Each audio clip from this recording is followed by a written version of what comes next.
My name is Lisa. I'm sitting in my car, the engine humming softly, as I reflect on what just happened at the charity gala. The air outside is cool and refreshing, a stark contrast to the tension inside the ballroom. As I look out the window, I can still see the grand entrance of the Crestmore Grand, where I was finally seen for who I truly am.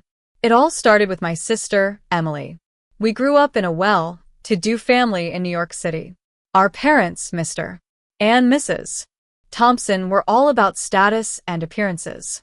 Emily was their golden child, the one they paraded around at social events. She was beautiful, talented, and had a way with people.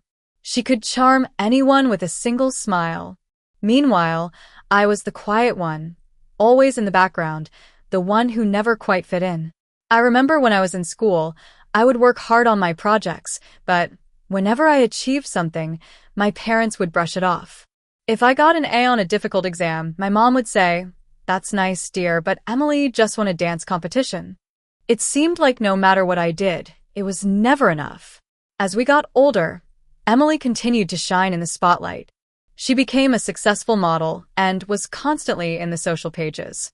I, on the other hand, found my passion in helping others. I started volunteering at local community centers, and later, I founded a non-profit organization called Hope for All.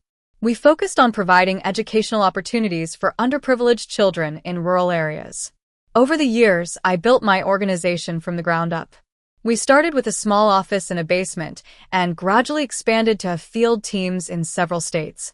We received recognition in some local publications, but my family never seemed to notice. When Emily got engaged to a wealthy businessman, I found out through a group text. I wasn't invited to the engagement party or the bridal shower. The wedding came and went, and my name was nowhere on the guest list.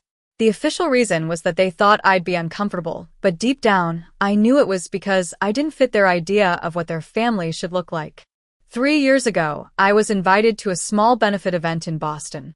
I almost didn't go because I was swamped with work, and formal events always made me feel like an outsider. But something inside me nudged me to attend. After my short speech about our work, a woman approached me. She was elegant in a simple black dress and wore a string of pearls. Her name was Mrs. Harrington. She complimented my work and said, "You're making a real difference. Your impact is tangible." We had a great conversation about our organization's goals and how to make it more sustainable. Before she left, she touched my arm and said, "I hope more people will recognize the amazing work you're doing." I didn't think much of it at the time. I just went back to my work, focused on making a difference. Then, 3 weeks ago, I received an invitation to a high-profile charity event hosted by the Harrington Foundation. One of our board members insisted I go, saying it would be a great opportunity. When I arrived at the Crestmore Grand, I knew I was in a different world. The place was opulent, with velvet curtains and crystal chandeliers. I wore a simple black dress, nothing flashy. I just wanted to be myself. As soon as I walked in, I saw Emily. She was standing near the champagne tower, looking as perfect as ever in a white silk gown. When our eyes met, she rolled her eyes just like she used to do when we were kids. She nudged her friend and whispered something. I just gave a small smile and walked deeper into the room. As I made my way through the guests, I noticed people looking at my name tag. Some recognized me from our organization's work. Then, I heard a familiar voice say, "Lisa Thompson." I turned around and there was Mrs. Harrington. She looked at me with wide eyes and said, "That's her. The founder of Hope for All." The room seemed to stop for a moment. People turned to look at me, and the word, "That's her," spread like wildfire. Emily's face paled. Her smile, which was always so perfect, started to crack. I could see the panic in her eyes. Mrs.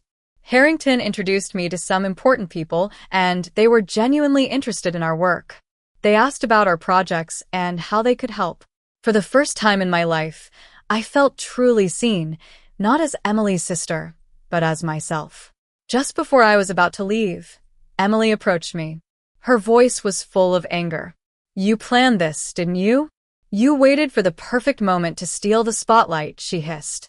I looked at her calmly and said, "I was invited. I didn't know you'd be here, and I didn't use anyone. I just came to do what I've always done, make a difference. She scoffed. You always act so humble, but deep down, you want attention just like the rest of us. I shook my head. No, Emily. I crave impact, not attention. That's the difference. She stared at me for a moment, and I could see that my words had hit home. Then she said, You don't fit in here. You make people uncomfortable. I replied quietly, That's your problem, not mine. With that, I turned and walked away.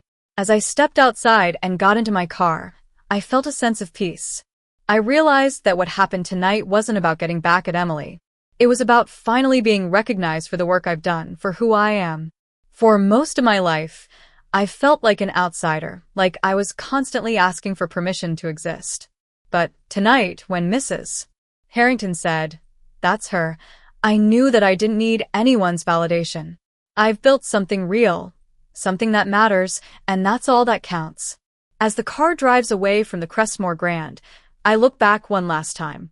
That chapter is over, and I'm ready to move forward, knowing that I am enough, just as I am.